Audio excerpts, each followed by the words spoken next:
Shalom, puji Tuhan, saudara-saudara yang Tuhan Yesus kasihi.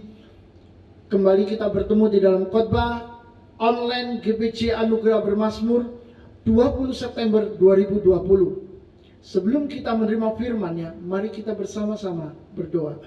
Tuhan Yesus, atas anugerah dan kasih-Mu yang begitu besar dalam hidup kami, hari ini kami mau bersyukur karena Tuhan sudah begitu baik menjaga, menopang, dan membuat hati kami penuh dengan sukacita dan damai sejahtera. Semua ini terjadi karena kebaikan Tuhan, terjadi karena kemurahan Tuhan. Oleh sebab itu Tuhan, hari ini kami mau datang kepada Tuhan untuk menerima sebagian daripada firman-Mu, berbicara dan berkata-katalah, supaya kami bukan cuma mendengar, tapi kami benar-benar diberkati oleh firman Tuhan, bertumbuh di dalamnya dan menjadi berkat buat orang lain. Terima kasih Bapa, demi nama Yesus kami berdoa. Haleluya, amin. Puji Tuhan, hari ini saya mau sampaikan satu tema firman Tuhan, yakni pujian dan penyembahan yang berkenan. Tentunya berkenan kepada Tuhan, bukan berkenan kepada orang lain. Saudara-saudara, pernahkah saudara pergi ke laut? Apakah yang saudara lakukan di sana? Apakah saudara cuma bersenang-senang dan saudara cuma sekedar membenamkan air di ketinggian sebatas mata kaki saja? Atau saudara akan menyelam ke dasarnya? Apa bedanya? Saudara-saudara, di pinggiran laut kita hanya menyentuh air sebatas mata kaki saja. Tetapi ketika kita menyelam ke dasar laut, kita bisa meraba karang, koral, bahkan mungkin kita bisa bersentuhan dengan hewan-hewan laut seperti ikan dan lain sebagainya. Yang jelas kita melihat keindahan panorama laut yang begitu luar biasa. Kita bisa merasakan isi laut, kita sedang menjelajah di sana. Demikianlah dengan pujian, seperti kita cuma sedang membenamkan kaki kita di ketinggian air laut yang sangat dangkal. Tetapi penyembahan membuat kita bertemu dengan Tuhan. Kita mengalami isi hati Tuhan. Di sanalah keindahan seseorang yang hidup di dalam penyembahan. Yang jelas, penyembahan membuat kita bertemu dengan hatinya secara khusus. Mari kita sama-sama lihat di dalam kitab Mazmur pasal 29 ayat 1 sampai 2. Mazmur Daud kepada Tuhan. Hai penghuni surgawi, kepada Tuhan sajalah kemuliaan dan kekuatan. Berilah kepada Tuhan kemuliaan namanya. Sujudlah kepada Tuhan dengan berhias kekudusan. Dilanjutkan ke ayat 9. Suara Tuhan membuat beranak rusa betina yang mengandung. Bahkan hutan digundulinya, dan di dalam baitnya setiap orang berseru, hormat. Saudara-saudara, ada dua macam orang percaya. Yang pertama, dia berapi-api dan rohnya menyala-nyala, sehingga di dalam hatinya selalu memuji dan rindu memuliakan Tuhan. Tapi model yang kedua adalah orang-orang percaya yang apinya lemah, suam-suam kuku, karena pengaruh dunia terlalu kuat mengikatnya. Pemazmur adalah orang yang termasuk berapi-api dan menyala-nyala di dalam melayani Tuhan. Pemazmur ini adalah Raja Daud. Daud adalah seorang yang dipilih oleh Tuhan untuk membesarkan negeri Israel. Tapi lebih dari itu, Daud menurunkan Mesias. Dan dari Daud kita mengenal pengajaran-pengajaran yang luar biasa secara rohani. Daud adalah seorang yang selalu melihat Tuhan itu besar. Dan dia percaya Tuhan memang besar di dalam kehidupannya. Terbukti saat Daud melawan Goliat yang tidak terkalahkan. Daud tidak melihat bahwa dirinya kecil. Karena kalau dia melihat dirinya, maka dia akan gentar melawan Goliat dan dia akan pergi meninggalkannya. Tetapi justru Daud percaya kepada Tuhan yang menyertai itu adalah Allah yang sangat besar, sehingga dia dapat menghantam dan menghancurkan Goliat musuhnya.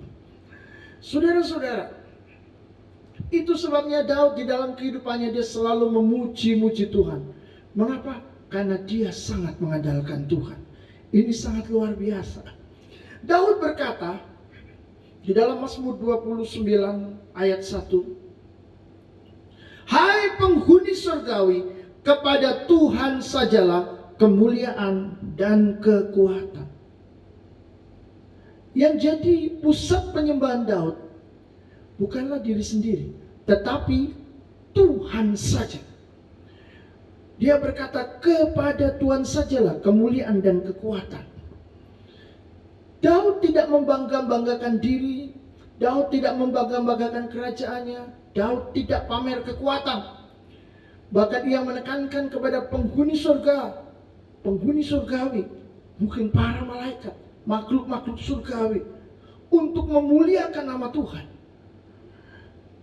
Dia berkata di dalam ayat yang kedua, berilah kepada Tuhan kemuliaan namanya, sujudlah kepada Tuhan dengan berhiaskan kekudusan.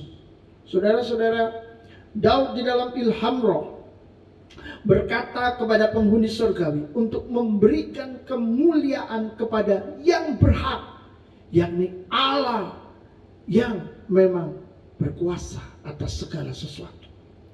Tapi dia menambahkan, bukan cuma memberikan kemuliaan, tetapi memberikan kemuliaan dengan sujud, dengan berhiaskan kekudusan. Apa itu berhiaskan kekudusan? Itu bicara tentang kemurnian. Tidak memberikan kemuliaan kepada Tuhan dengan kemunafikan, dengan penyembahan yang palsu.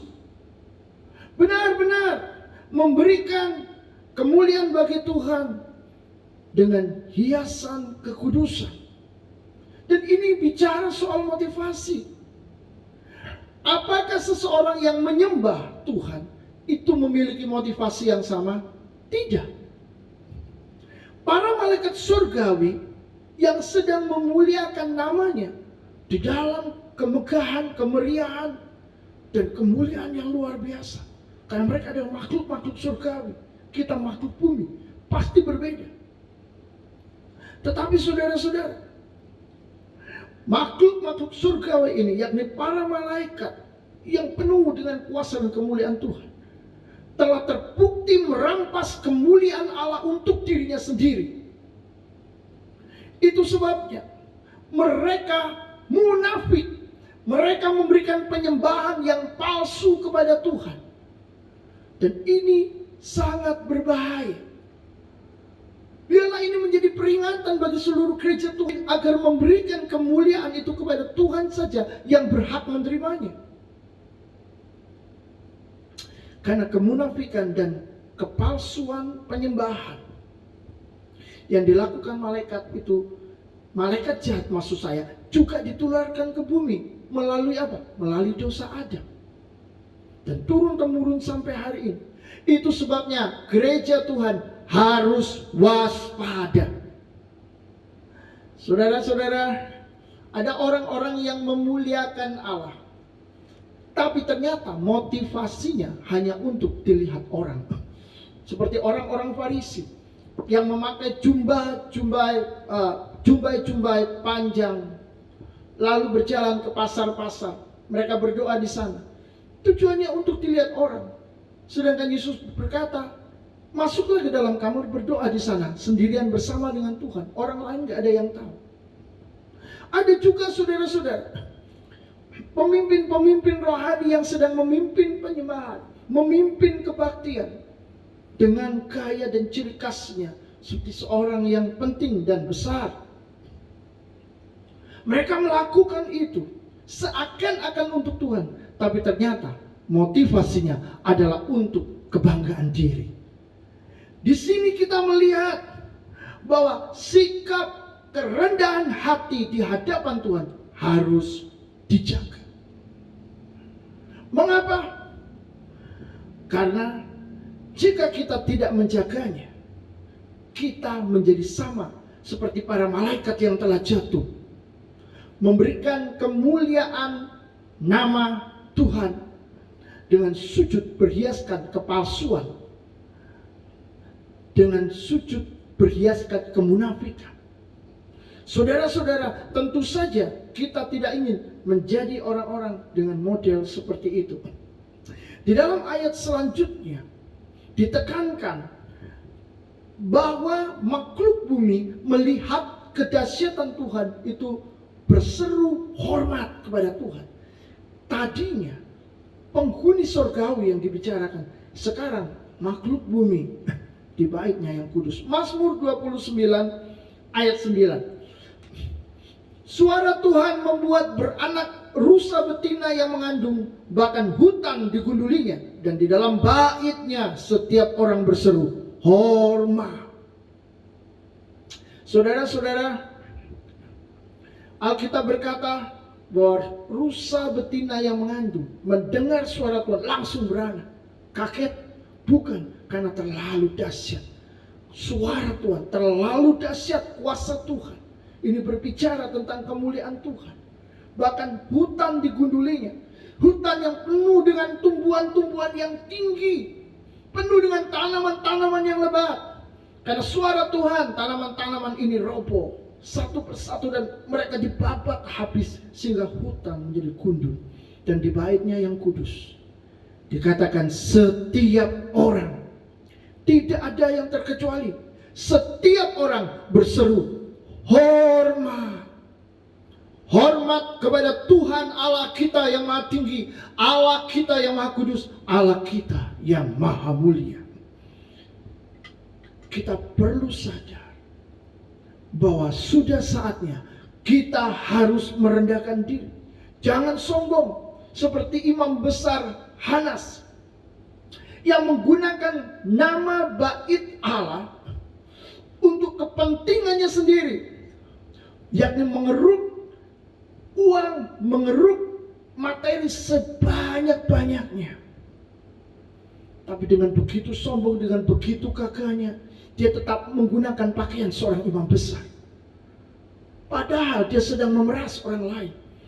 Bukankah ini adalah kejahatan di hadapan Tuhan? Dan kemarin sudah saya singgung di dalam tema khotbah bait Allah yang disucikan. Saudara-saudara, imam besar Hanas begitu berani menjadikan bait Allah sebagai tempat transaksi untuk mencari untung.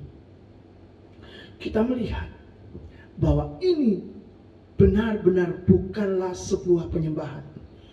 Penyembahan itu bukan cuma sekedar ketika kita masuk di dalam kamar dan berdoa. Penyembahan itu adalah seluruh hidup kita, gaya hidup kita. Apapun yang sedang kita lakukan, apakah itu merupakan sikap menyembah? Apakah itu merupakan ketundukan diri kita kepada Tuhan? Jelas di sini imam besar Hanas yang menggunakan jubah agama yang paling hebat dan heboh karena dia seorang imam besar, dihormati, ditakuti oleh orang lain, seakan-akan dia mewakili Tuhan. Tetapi ternyata dia justru menghancurkan dan merusak nama Tuhan. Saudara-saudara, ini begitu ngeri. Itu sebabnya satu hal, kita perlu berhati-hati, sebab Tuhan itu sensitif di dalam kekudusannya. Kita perlu berhati-hati sebab Tuhan sensitif di dalam kekudusannya. Jangan main-main. Jangan sampai melanggar kekudusan Tuhan seperti Musa dan Harun, sehingga mereka tidak diberi wewenang untuk masuk ke tanah Kanaan. Mari kita lihat di dalam Bilangan pasal 20 ayat 8 sampai 12. Beginilah firman Tuhan kepada Musa. Ambillah tongkatmu itu dan engkau dan Harun kakakmu harus menyuruh umat itu berkumpul. Katakanlah di depan mata mereka kepada bukit batu itu supaya diberi airnya. Demikianlah engkau mengeluarkan air dari bukit batu itu bagi mereka dan memberi minum umat itu serta ternaknya. Lalu Musa mengambil tongkat itu dari hadapan Tuhan, seperti yang diperintahkan kepadanya. Ketika Musa dan Harun telah mengumpulkan jemaat itu di depan bukit batu itu, berkatalah ia kepada mereka, dengarlah kepadaku, hai orang-orang durhaka, apakah kami harus mengeluarkan air bagimu dari bukit batu ini? Sesudah itu Musa mengangkat tangannya, lalu memukul bukit batu itu dengan tongkatnya 2 kali. Maka keluarlah banyak air, sehingga umat itu dan ternak mereka dapat minum. Tetapi Tuhan berfirman kepada Musa dan Harun, karena kamu tidak percaya kepadaku dan tidak menghormati kekudusanku di depan mata orang Israel, itulah sebabnya kamu tidak akan membawa jemaah ini masuk ke negeri yang akan kuberikan kepada mereka. Apa sebenarnya yang telah terjadi? Orang-orang Israel dibawa ke padang gurun Sin, lalu mereka berhenti di suatu tempat. Tetapi di sana mereka kekurangan air, tidak ada air. Mereka mulai marah, mereka mulai bertengkar dengan Musa, hamba Tuhan ini. Mereka mengatakan di sana tidak ada pohon ara, di sana tidak ada makanan, bahkan air pun tidak. Saudara-saudara, Musa dan Harun pergi ke kemah pertemuan, bertemu dengan Tuhan. Lalu Tuhan berkata di ayat yang ke-8 tadi, ambil tongkat itu, kamu dan Harun harus menyuruh umat berkumpul. Lalu kata Tuhan, katakan di depan mata mereka kepada bukit batu itu untuk keluar air. Apa yang terjadi? Musa mengambil tongkat itu seperti yang dikatakan Tuhan. Tetapi Musa melakukan hal yang berbeda. Musa tidak mengambil tongkat, menyuruh bangsa berkumpul, lalu memerintahkan bukit batu itu mengeluarkan air.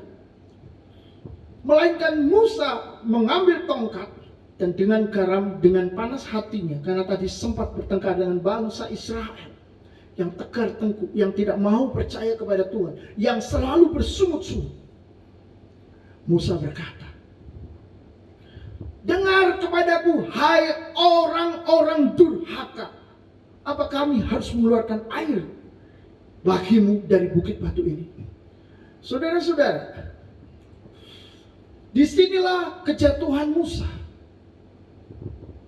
Musa tidak memandang Tuhan hadir di sana. Musa tidak membiarkan atmosfer kekudusan itu menguasai seluruh bangsa Israel dan dirinya. Bangsa Israel memang telah salah. Mereka telah bersungut-sungut.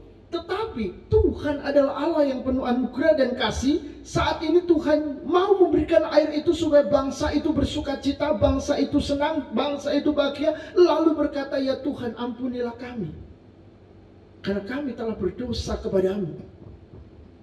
Tetapi apa yang terjadi? Musa, saudara, tidak melakukan itu.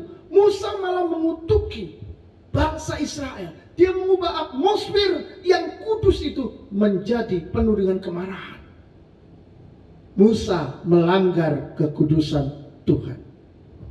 Akibatnya, karena dia tidak menghormati kekudusan Tuhan, maka Musa hamba Tuhan yang besar itu menjadi pelayan yang gagal. Tinggal satu langkah lagi ke tanah Kanaan, dia bisa menyelesaikan visi dan misi dari Tuhan. Tetapi karena kesalahannya, Musa gagal. Musa memaki umat Tuhan. Dia memukul 2 kali bukit batu karena marah. Dia bertindak seakan-akan dia adalah Tuhan. Musa tidak memberikan kemuliaan bagi Tuhan, tapi mengambil kemuliaan itu bagi dirinya sendiri. Itu sebabnya Musa gagal. Ketika Musa menganggap dia pantas menjadi pusat kemuliaan, maka saat itulah Musa sedang melawan Tuhan. Saudara, ini sangat berbahaya. Dan Tuhan sengaja membiarkan umat melihat bahwa Musa gagal. Supaya apa? Umat tidak jatuh ke dalam dosa yang lebih dalam lagi, menganggap Musa memang adalah pengganti Tuhan.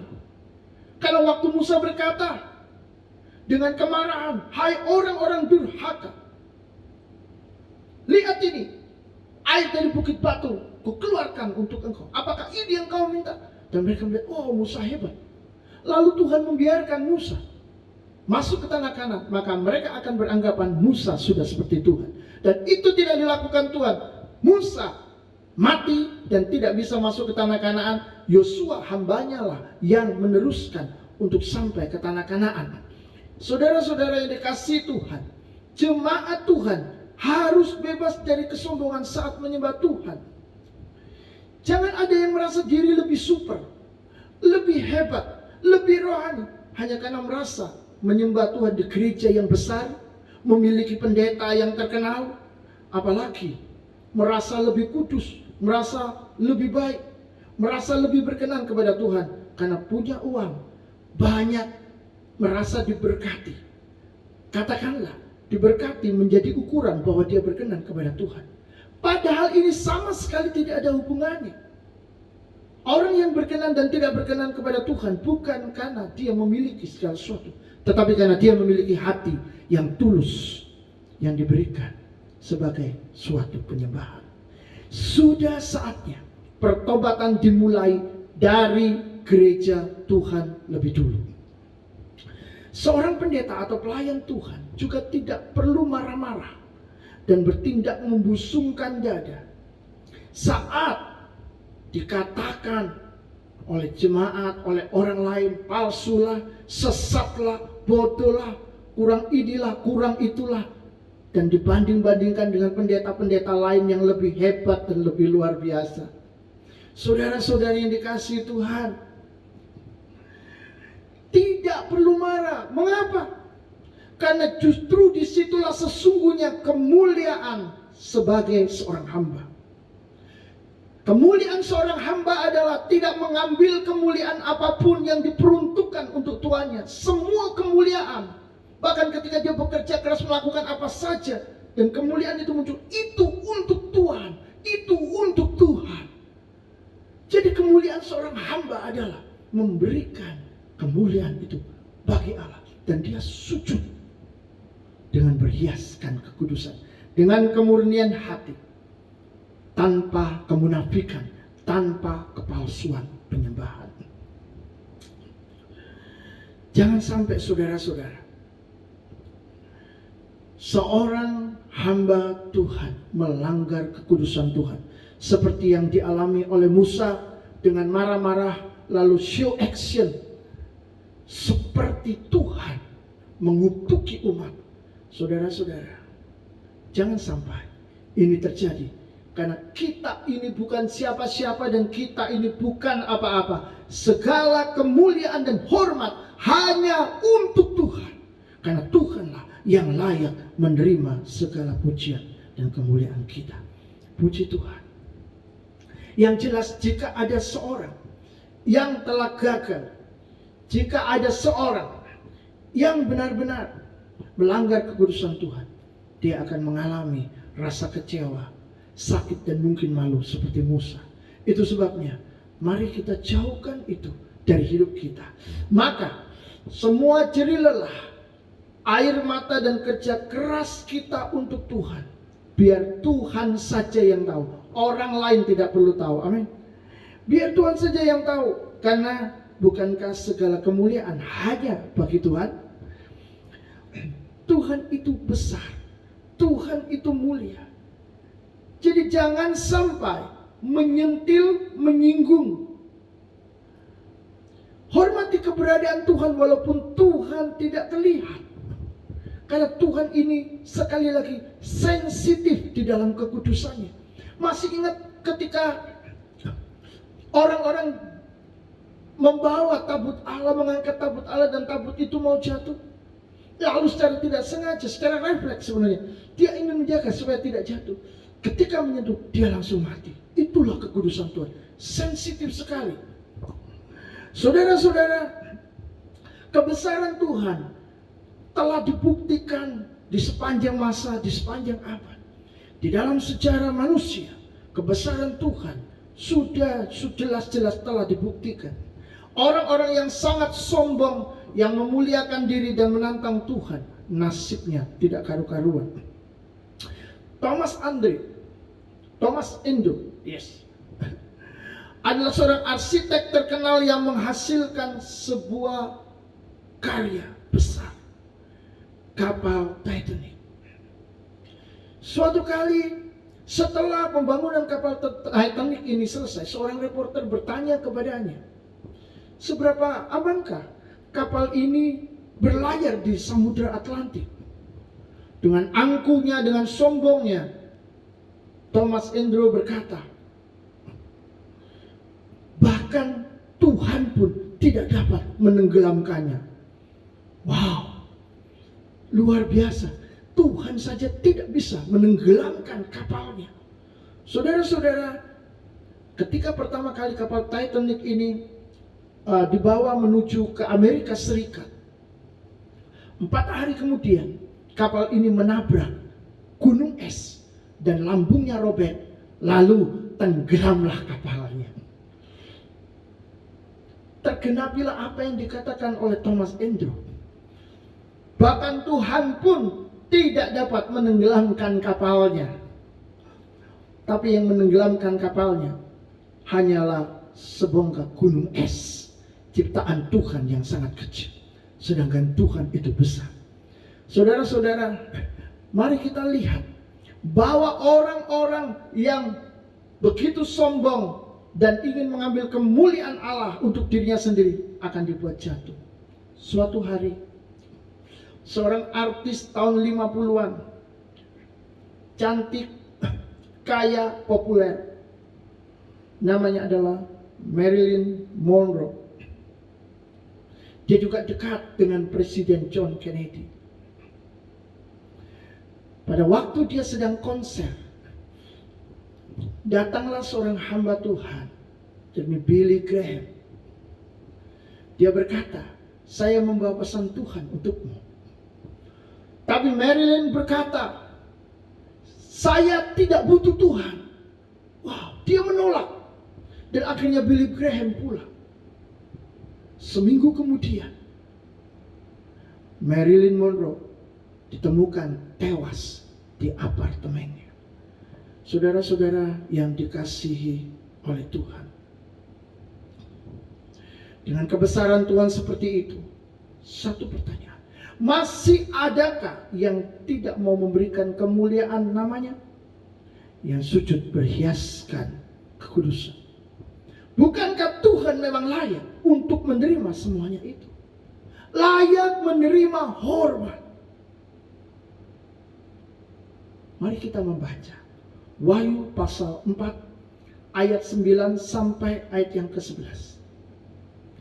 Dan setiap kali makhluk-makhluk itu, ini makhluk surgawi, mempersembahkan puji-pujian dan hormat dan ucapan syukur kepada Dia yang duduk di atas tahta itu dan yang hidup sampai selama-lamanya, maka tersungkurlah ke-24 tua-tua itu di hadapan Dia yang duduk di atas tahta itu, dan mereka menyembah Dia yang hidup sampai selama-lamanya, dan mereka melemparkan mahkotanya di hadapan tahta itu sambil berkata, ya Tuhan dan Allah kami, Engkau layak menerima puji-pujian dan hormat dan kuasa, sebab Engkau telah menciptakan segala sesuatu, dan oleh karena kehendak-Mu semuanya itu ada dan diciptakan.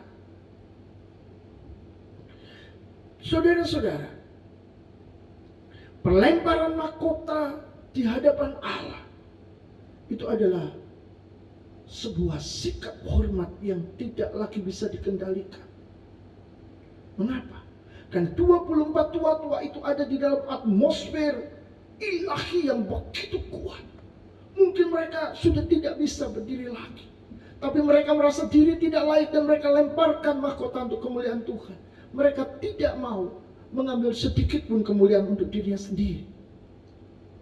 Datang dengan sikap hormat kepada Tuhan di dalam ketidaklayakan diri dan penyerahan diri secara totalitas. Itulah penyembahan. Hari ini ada 3 hal yang perlu kita perhatikan. Yang pertama, agar kita bisa memberikan pujian dan penyembahan yang berkenan kepada Tuhan, milikilah roh yang berapi-api dan menyala-nyala di dalam melayani Tuhan. Saudara-saudara, pengaruh dunia tidak boleh membuat kerinduan melayani Tuhan menjadi padam. Apalagi dalam situasi COVID yang membuat segalanya tidak menentu dan bahkan menghambat ibadah kita, persekutuan kita dengan Tuhan. Yang kedua,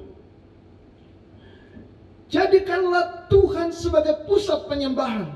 Jangan biarkan apapun yang lain menggesernya. Tundukkan diri saudara, tundukkan segala sesuatu kepada Tuhan. Singkirkan kemunafikan serta penyembahan palsu yang berujung pada kebanggaan diri dan berakhir dengan mencuri kemuliaan Tuhan. Yang ketiga, hormatilah kekudusan Tuhan. Jagalah sikap untuk terus menjadi hamba yang selalu haus melakukan kehendak Tuannya dengan sebuah penyerahan diri secara total. Kiranya firman Tuhan dapat memberkati kita semua. Amin.